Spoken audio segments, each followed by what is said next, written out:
Hi there! Today we'll explore Pear Deck and see how it can be used across different grade levels. Feel free to use the timestamps below to skip to the parts that matter most to you. Get started by going to peardeck.com. Choose Login and select Pear Deck. Sign in with Google.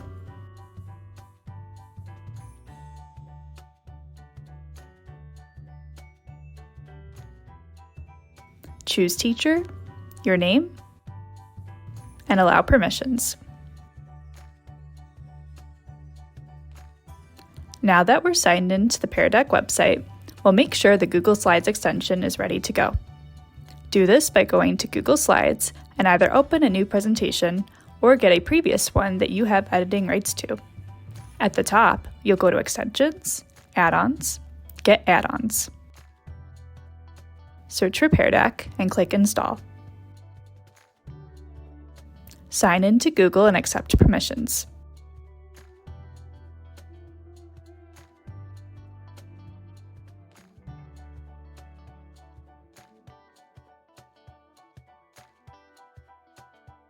Click Done.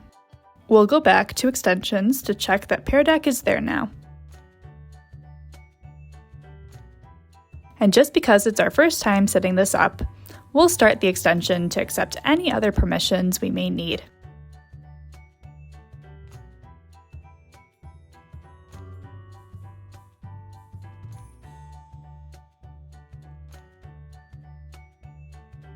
Now we're all set up for our first lesson.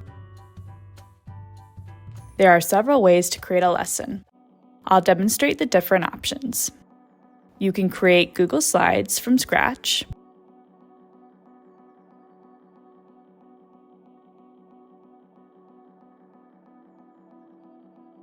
use an existing Google Slides,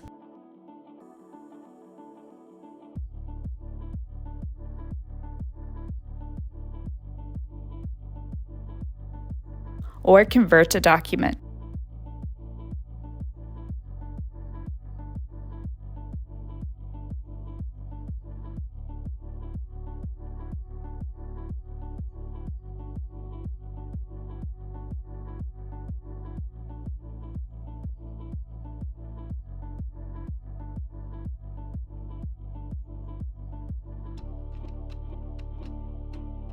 You could also create a Pear Deck with AI.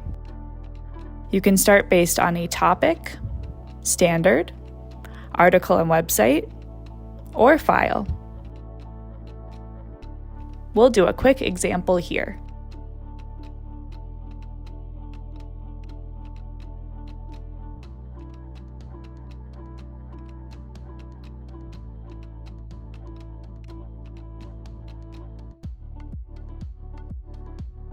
As always, you'll want to follow our CCSD 21 AI guidance for teachers, which is linked in the description box below.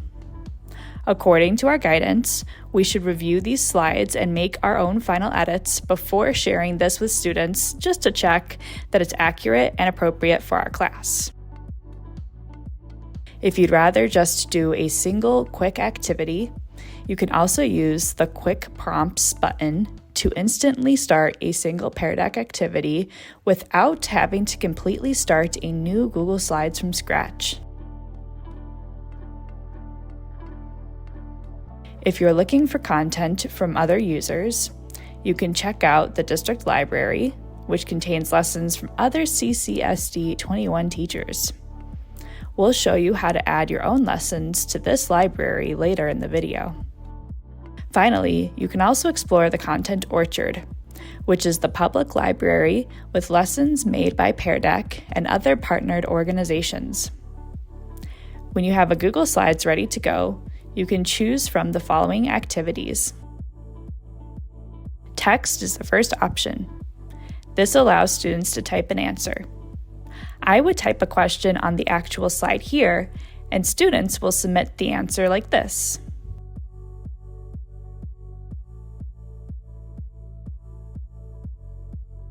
You can add this or any other kind of activity by clicking and choosing to add to the slide. Make sure you don't remove this banner. You can only have one activity per slide. We can choose a different activity instead by inserting another option, which will override the text activity.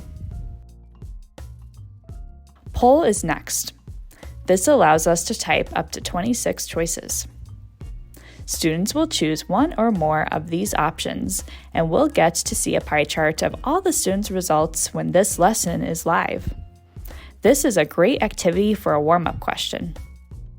Website is next. This brings up a website on the side of the presentation for students. It's best for websites that are relatively simple and don't require extra steps to log in.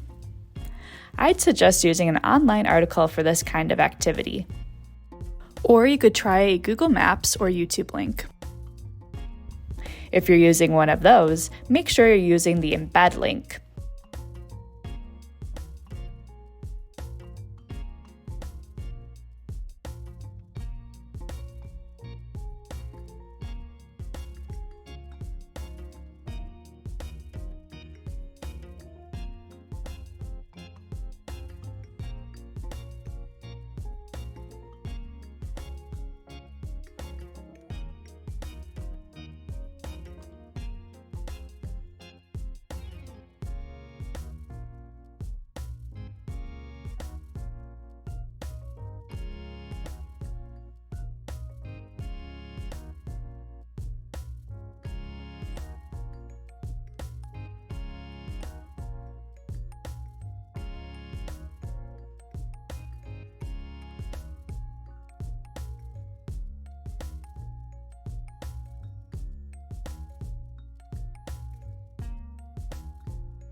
Draggable is a really cool option. This allows students to move a shape across the screen. Choose the draggable size. Then, you'll pick what kind of symbol and color you want.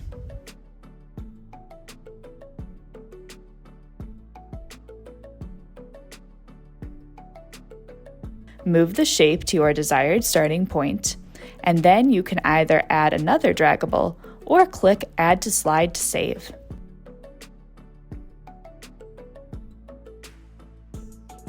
Choice. This allows you to create a multiple choice question.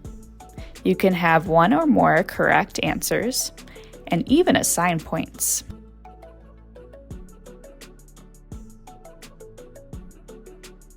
Reorder the questions with these buttons. Click Add to Slide when you're done. Number allows students to type a number answer. You can add up to 5 correct options or no correct options at all if you want to leave it open. You can assign points if you choose. Draw is an awesome choice for students of any age. This kind of activity allows students to draw or type in response to a question on the slide, and it's fun to display all the drawings to your class at the end. Audio is the last option. This lets you either record or upload audio to add to the slide.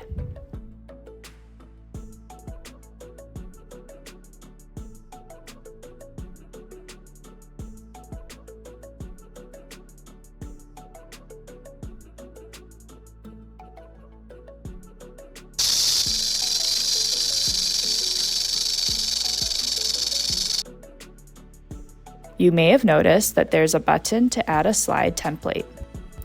If you didn't start with a Pear Deck lesson from the Content Orchard, you can still choose individual slides to insert into your own presentation.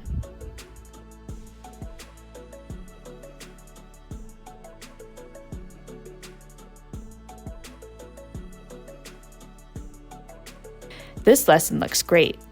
Now let's share it with students. Students join your lesson with a link or code. First, we'll click the 3 dots and choose if we want to require students to sign in or not. Sometimes you may want students to join anonymously.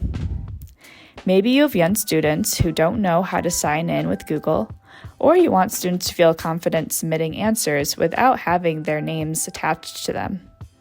If this is the case, leave this button off. However, If you want student names to show up and you want them to sign in, I would turn this option on. Now let's choose which grading mode we want. Practice mode allows resubmitting answers, and you can reveal the correct answers at any time. Graded mode means responses are graded and the correct answer is shown immediately. Now we'll pick the lesson mode. If we choose student paced, this means students will complete the lesson independently at their own pace. Instructor based is designed for a live session where the whole class participates at once. Switch between modes during the lesson via the 3 dots menu. Now the lesson will open in a new tab and students will join. One way students can join is by going to joinpd.com and typing the code. If you close the code, you can always expand it again by clicking the code in the corner. Another way to have students join is by copying the link here and pasting it in Google Classroom. This is the fastest way for a student to join.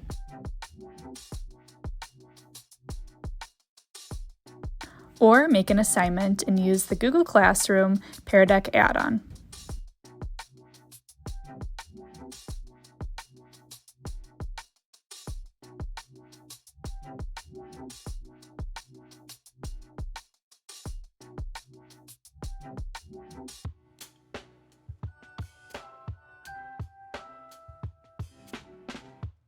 You as the teacher control the slides. Students cannot advance until you click the arrow. If you need to skip to a specific slide, click the slide number and choose the slide. You can add a new prompt on the spot by clicking here. This button gives you options for locking students' screens. Click it to lock all students' screens right away. Here's what that looks like as a student. Or click and hold to give students a timer before locking their screens.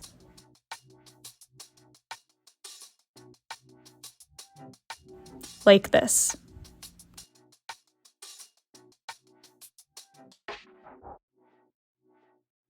The 3 dots give you more options. You can name the session, navigate to home, sign out, make the slides full screen, turn on or off student paced mode, or end the session here or here. There are also 2 ways to open the teacher dashboard, which is a presenter view for teachers. You could open this in a new window or on another device by going to this link on the second device. I'd highly suggest having your slides on the ViewSonic and the teacher dashboard on your laptop to give you more control over the lesson without having to use your teacher features on the main screen. When we open the teacher dashboard, we'll see our notes here, and we can even add a co-teacher here. We can also open our class roster to see which students have joined our session. Students are asked to choose their mood when they enter a Pear Deck lesson, so you'll see their choices here. You can also block a student if they're misbehaving by clicking the 3 dots and choosing to block from session. You can always unblock them after. This is what your students see on their screens.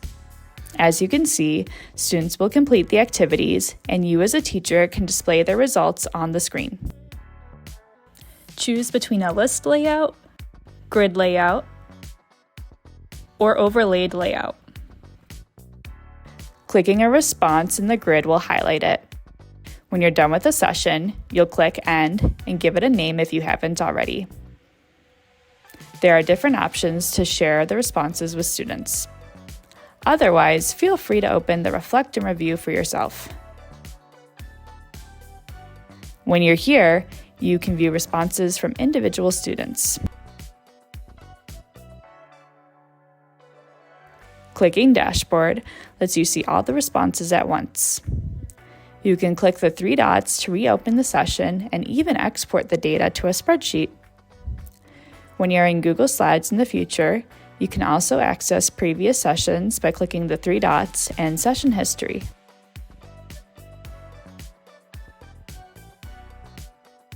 You can use this button to share your lesson with other teachers through the district library for other CCSD 21 teachers to use.